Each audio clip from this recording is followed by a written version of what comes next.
Door!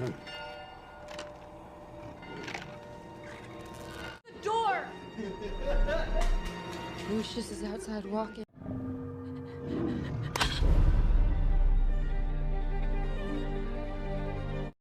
कहानी की शुरुआत में हम एक गांव को देखते हैं जहां के लोगों की जिंदगी काफी खुशहाल बीत रही थी। और ये गांव दोस्तों जंगल के बीचों बीच होता है। और हमें पता चलता है कि इस गांव के लोगों ने कभी भी बाहर का चेहरा नहीं देखा, क्योंकि इस गांव के लोगों को बाहर जाने की अनुमति नहीं थी। इसीलिए इस गांव के चारों ओर बॉर्डर्स बनाए गए थे। लेकिन इससे गाँव वालों को दिक्कत नहीं थी और वो लोग अपना जीवन खुशी खुशी बिता रहे थे। हर गाँव की तरह इस गाँव को भी बड़े लोग रूल कर रहे थे, क्योंकि ये दौर दोस्तों 90s का होता है। अब एक दिन ऐसा होता है कि एक बंदे की मौत हो जाती है, क्योंकि उस बंदे को एक बीमारी थी जिसका सही इलाज नहीं हुआ, जिसकी वजह से मारा गया। और तभी हमें पता चलता है कि इस गांव में सुविधा के लिए सब कुछ तो है, लेकिन मेडिकल सुविधाएं बहुत ही कम है। और यही कारण है कि ये बंदा मारा गया। अब इसके बाद हम देखते हैं कि ये लोग खाना खा रहे थे। तभी खाना खाते हुए इन्हें जंगल से अजीब आवाजें सुनाई देती है, जिसे सुनकर ये लोग काफी डर जाते हैं। लेकिन इन्हीं में से एक नोवा नाम का बंदा होता है, जो कि दिमागी तौर से बिल्कुल भी ठीक नहीं था, इसीलिए वह जोरों से हंसने लगता है। और फिर हम अगली सुबह का समय देखते हैं, जहाँ गाँव वालों को एक जानवर की बॉडी मिली थी। और ये देखने के बाद गांव के जितने बड़े थे वह सभी इसी मुद्दे पे मीटिंग करते हैं। लेकिन तभी उनकी मीटिंग के बीच में वहाँ पे एक लूसियस नाम का बंदा आता है, और वह इन सभी से गांव के बाहर जाने की परमिशन ले रहा था, क्योंकि उसके गांव में कोई भी मेडिकल सुविधा नहीं है। इसीलिए वह बाहर जाके मेडिकल सुविधा लाना चाहता है, लेकिन कोई भी उसकी इस बात पे राजी नहीं होता। जिसके बाद हमें एक कहानी बताई जाती है कि इस जंगल में ढेर सारे क्रीचर पाए जाते हैं, जो कि पहले के समय हमारे गाँव में आके वहाँ पे तबाही मचाया करते थे। और जब ये तबाही धीरे धीरे बढ़ने लगी तो हमने वहाँ के क्रीचर से एक डील की कि हम गांव वाले कभी भी जंगल की ओर नहीं जाएंगे और ना ही वो हमारे गांव की ओर आएंगे। इसीलिए गांव के चारों तरफ बॉर्डर बनाए गए थे और उनसे ही नजर रखी जाती थी कि कोई भी गांव वाला जंगल की ओर ना जाए। लेकिन उन क्रीचर्स को बड़े लोगों ने ही देखा था, और इस गाँव के जितने भी छोटे लोग होते हैं उन लोगों ने कभी उस क्रीचर को नहीं देखा था। लेकिन उन सभी ने जंगल से आने वाली आवाजों को जरूर सुना था।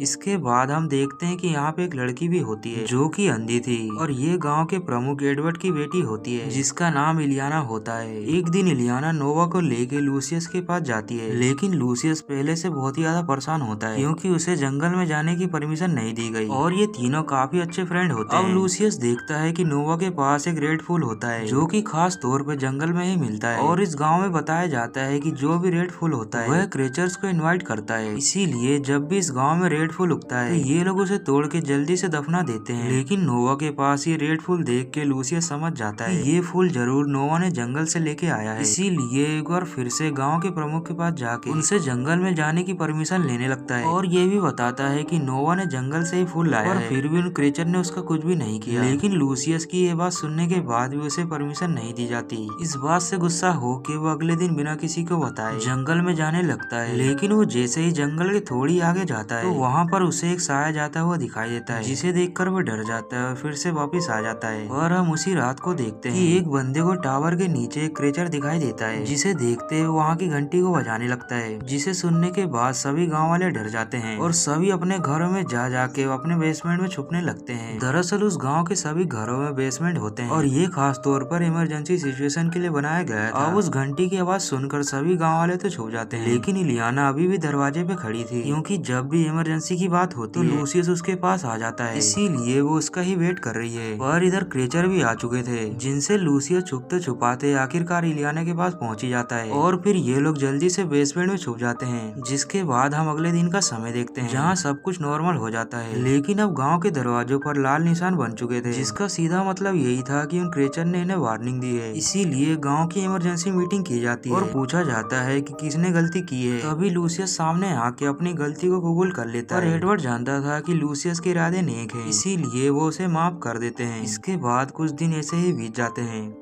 जिसके बाद हम गांव में इलियाना की बहन की शादी देखते हैं, जहां गांव के सभी लोग इस माहौल से बहुत ही ज्यादा खुश होते हैं। लेकिन वो रात को जैसे ही अपने घर वापस लौटते हैं तो सभी के घरों के सामने मरे हुए जानवर टंगे होते हैं। यह देखने के बाद तो गांव वाले और भी ज्यादा डर जाते हैं। इसीलिए लूसियस इलियाना के घर पे ही रहता है ताकि वो इसकी हिफाजत कर सके। अब ये दोनों जब बातें कर रहे थे तो तभी लूसियस इलियाना को बता देता है कि मैं तुम्हें पसंद करता हूँ और शादी भी करना चाहता हूँ, जिस पर इलियाना भी इसे हाँ कह देती है। अब अगली सुबह होते ही गाँव वालों को पता चल जाता है कि लूसियस और इलियाना शादी करना चाहते हैं। और यही बात जब नोवा सुनता है तो लूसियस से मिलने के लिए जाता है, जहाँ हमें पता चलता है कि भले ही वो पागल है लेकिन वो फिर भी इलियाना को पसंद करता है। और जैसे उसे पता चला कि लूसियस और इलियाना की शादी होने वाली है, इस बात से उसे बहुत ही ज्यादा गुस्सा आया। इसीलिए उसने लूसियस को घायल कर दिया और इस हादसे के बारे में गाँव वालों को पता चल जाता है। इसीलिए वो सभी नोवा को सजा देने का फैसला करते हैं। इधर इलियाना भी ये बात सुनकर नोवा के ऊपर बहुत ही ज्यादा गुस्सा हो जाती है। और इलियाना जानती है कि लूसियस की हालत बहुत ही ज्यादा खराब है और अगर उसका सही समय पे इलाज नहीं कराया गया तो मर जाएगा। इसीलिए वो अकेले ही गांव के बाहर जाने का फैसला लेती है, लेकिन सभी लोग इसकी इस बात को नकार देते हैं। और एडवर्ड अपने बेटी के दुख को समझता था,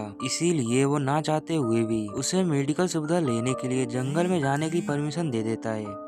इसके बाद इलियाना अगले दिन बाहर जाने की तैयारी करने लगती है और वो दो लड़कों को लेके जंगल में चली जाती है, जहाँ अंदर जाने से पहले तो वो दोनों लड़के बहुत ही ज्यादा डर रहे थे, लेकिन इलियाना को बिल्कुल भी डर नहीं लग रहा था, क्योंकि जाने से पहले उसके डैड ने उसे सीक्रेट बताया था, जो कि ये होता है कि डेविड ने बिल्कुल उन्हीं क्रिएचर्स के जैसा सूट उन्हें दिया होता है। और तभी हमें पता चलता है कि ये सूट पहन के ही गाँव के जो प्रमुख थे वे ही जंगल में घुमा करते थे, ताकि इस गाँव को छोड़ के कोई भी बाहर नहीं जाए और ये गाँव हमेशा ऐसा ही रहे। जब इस बारे में इलियाना को पता चला तो वो अपने डैड के ऊपर काफी गुस्सा हुई और यही वजह है कि वो जंगल में नहीं डर रही, लेकिन उसके साथ जो दो बंदे आए होते हैं वह तो डर के मारे वहाँ से चले जाते हैं। इसके बाद इलियाना अकेले ही आगे बढ़ती है, लेकिन उसे वहाँ से आने वाली आवाजों से काफी तकलीफ हो रही होती है, जो कि इसके डैड के लोगों ने ही पेड़ पे लगाया था, यानी कि एक प्रकार का डिवाइस जिससे आवाज आती है। इधर डेविड ने अपने साथियों को बता दिया होता है कि मैंने इलियाना को जंगल में जाने दिया। यह सुनकर सब उसके ऊपर बहुत ही ज्यादा गुस्सा होते हैं, लेकिन डेविड उन्हें समझाता है कि हमारे बाद भी किसी को इस गाँव को चलाना है, तो बस इसीलिए मैंने ऐसा किया।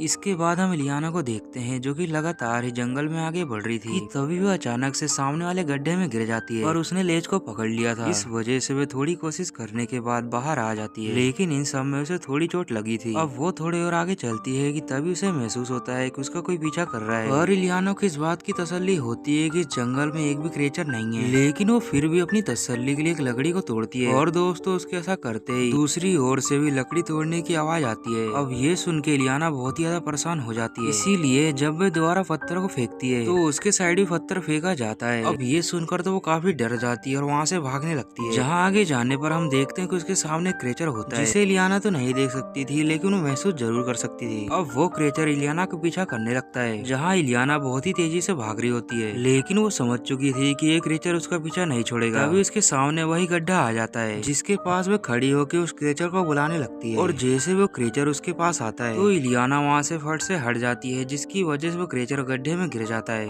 इसके बाद हम गांव का सीन देखते हैं, जहां नोवा रूम से भाग गया होता है और वह रूम के फ्लोर को तोड़ के भागा होता है, जहां से गांव वालों को जानवरों की चमड़ी मिलती है। इसके साथ ही हमें बताया जाता है कि नोवा को गांव के प्रमुख के बारे में पता था कि वो लोग क्रेचर बन के जंगल में घूमते हैं, और जब उसे इस बारे में पता चला तो उसने ही एक दिन मरे हुए जानवरों को सभी के घर के सामने लाके टांग दिया। और नोवा मेंटली पागल होने के साथ साथ बहुत होशियार भी होता है, लेकिन जब उसे पता चला कि इलियाना और लूसियस की शादी होने वाली है तो ये बात उसे सहन नहीं हुई और उसने लूसियस को जख्मी कर दिया और वह अब क्रेचर का सूट पहन के जंगल में गया है और उसे तो इलियाना ने गड्ढे में गिरा के मार डाला। इसके बाद इलियाना फिर से अपने सफर को स्टार्ट करती है और भागती हुई आखिरकार एक दीवार के पास पहुंच जाती है। वहीं दूसरी तरफ हम डेविड को देखते हैं, जो कि एक काले बॉक्स को खोल रहा था, जिसे खोलने पर उसे अपने जमाने के दिनों की फोटो मिली और उसके साथ साथ इसमें सभी गाँव के प्रमुख भी थे। तभी हमें बताया जाता है कि इस गाँव के जितने भी प्रमुख थे वे पहले शहर में रहते थे और वो लोग पैसों के मामले में बहुत ही ज्यादा अमीर थे, लेकिन वक्त के साथ उनके परिवार के साथ कोई ना कोई हादसा होता गया। इसी वजह से उन लोगों ने शहर छोड़ के गाँव को बसाया और यहाँ पर ऐसी सुविधा रखी जो कि लिमिटेड थी, और इन लोगों ने गाँव के चारों ओर बॉर्डर बनाए ताकि इस गाँव के बारे में किसी को पता ना चले। और तो और ये लोग हमेशा जमाने के पीछे ही चले। इसी वजह से फिर से इनके बच्चों की मौत होने लगी, क्योंकि मेडिकल सुविधा यहाँ पे नहीं थी। मतलब एक बार फिर से इनके साथ वही हो रहा था, जिस बात को अब डेविड समझ चुका था। इधर इलियाना उस दीवार को देखती है कि उसकी हाइट काफी ज्यादा है और वो जैसे तैसे जुगाड़ करके उस दीवार को पार कर लेती है। और फिर तभी वहाँ पे हम एक मॉडर्न गाड़ी को देखते हैं। इसका मतलब ये होता है कि ये लोग सच में 19वीं सेंचुरी में नहीं जी रहे थे।